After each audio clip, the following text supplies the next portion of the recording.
So the question that we're going to answer today is, are there spiritual forces at work in the world? Are some of them dark and demonic and diabolical? Are they evil? And if evil forces are at work, is God more powerful than those forces? And is there any way that we can access his power so that we're not overcome, overwhelmed, overtaken by them, but we can live in the freedom that he has for us? That's what we're going to deal with today. We're in the Jesus Miracles sermon series, and today's question is, does Jesus deliver people from demons today? That's the big question. And so what's really curious is, as we're heading into dark days, and how many of you, even in recent years, just the sudden rapid decline of Western culture is quite shocking and quite concerning. I would tell you that there are dark forces at work to bring death and destruction, and they are in fact demonic. And what's really curious is, even those who don't necessarily yet understand the Bible or believe in Jesus Christ, they are coming to some understanding that we are more than just physical beings, and what we're dealing with is in fact highly spiritual, and sometimes spiritual conflict or war playing itself out in realities that are political and cultural. I'll give you an example. This is a recent Pew Research study. 83% of all U.S. adults believe people have a soul or a spirit in addition to their physical body. 81% say there is something spiritual beyond the natural world, even if we cannot see it. That would be angels and demons and God. 74% say there are some things that science cannot possibly explain. 45% say they have had a sudden feeling of connection with something from beyond this world. And 30% say they have personally encountered a spirit or an unseen spiritual force. I believe as we're getting closer to the last days and the end of time, I believe that the work of the Holy Spirit and demonic spirits increases.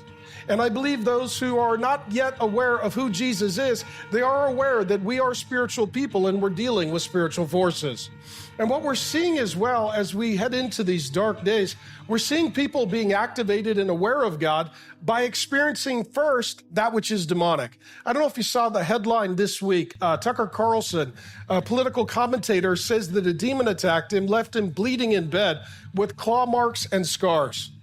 So a year ago, he said this to a friend. It recently came out that he was sort of a moderate Episcopalian. And that means that he was sort of Christian adjacent, not all in for Jesus, but maybe down the street a few doors, And so what happens is that he was sort of a pseudo-ish kind of maybe Christian a bit. Yeah, that's an Episcopalian.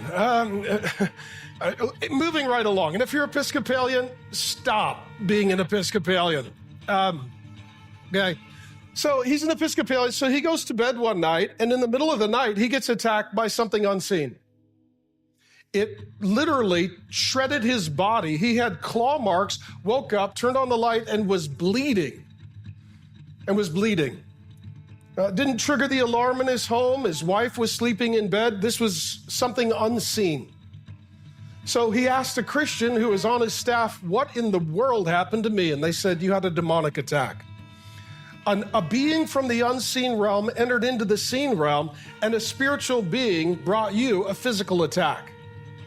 And what Tucker Carlson says, that it shocked him. He's not talked about it for a year because he's been trying to figure out what in the world happened to me. One thing he did say in the interview that I thought was quite insightful, he said it gave him a deep and profound desire to start reading the Bible. Okay? Yeah. You're like, a demon attacked me. Where's that book? Where is that book? Please give me that book. The book that tells me what is happening and what to do about it. So then all of a sudden, I believe that in his kind providence, God allowed a demonic attack to get the attention of a brilliant and influential man, to awaken him to the possibility of spirituality, so that he would understand that there are demons at work in the world as well as God and angels, and you better decide which side of the fight you're on, because the fight is coming for you.